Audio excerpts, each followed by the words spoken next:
बिस्मिल्लाहिर्रहमानिर्रहीम एंड अस्सलाम वालेकुम। Welcome back to my channel.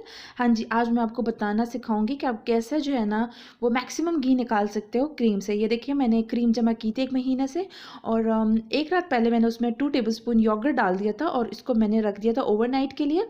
और सुबह के टाइम आपने इसमें 1 गिलास जो है ना गर्म पानी का डालना है और हाफ़ टी स्पून आपने इसमें सॉल्ट डालना है एंड देन आपने इसको इस तरीके से बीट करना है और बीट करने के बाद आप थोड़ी देर छोड़ देंगे तो ऊपर एक थिक लेयर मक्खन की खुद से बन जाएगी।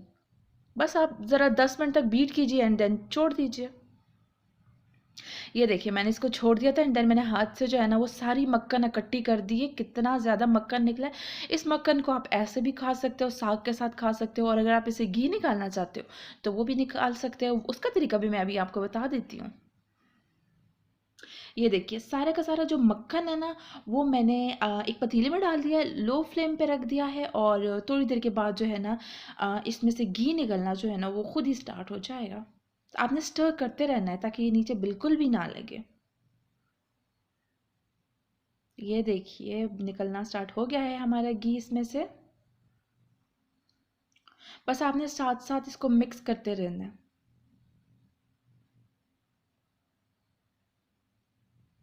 ये देखिए, वाइट कलर का एक फोम जो है ना वो नीचे बैठना स्टार्ट हो गया और घी जितना भी है वो ऊपर आना स्टार्ट हो गया।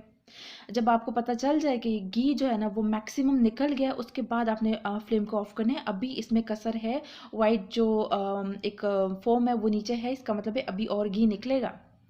ये देखिए, जितना मैक्सिमम घी निकल सकता था वो निकल चुका है और अब आपने इसको स्ट्रेन कर लेना है।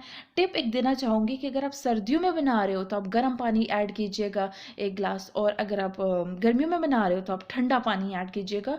तो उसकी वजह से जो है ना मक्खन बहुत ही आसानी से निकलेगा और अलग हो जाएगा। आपको बनाने में बिल्कुल प्रॉब्लम नहीं होगी। और चलिए इसे स्ट्रेन कर लेते हैं। ये देखिए, मैंने इसे स्ट्रेन कर दिया है और मैंने इसे इसमें निकाल दिया है और आप इसे रूम टेम्परेचर तक कई महीनों तक यूज़ कर सकते हो बग़ैर किसी परेशानी के। और आप अपने खानों में यूज़ कर सकते हो, हलवा में यूज़ कर सकते हो, प्लस आप इसके पराठे बना सकते हो जो कि बहुत मज़ेदार होते हैं। आई होप आपको पसंद आएगी मेरी वीडियो। प्लीज़ लाइक कर दीजिए, चैनल को सब्सक्राइब कर दीजिए एंड वीडियो को शेयर करना प्लीज़ ना भूलिएगा। Thank you so much for watching. अल्लाह हाफ़िज़।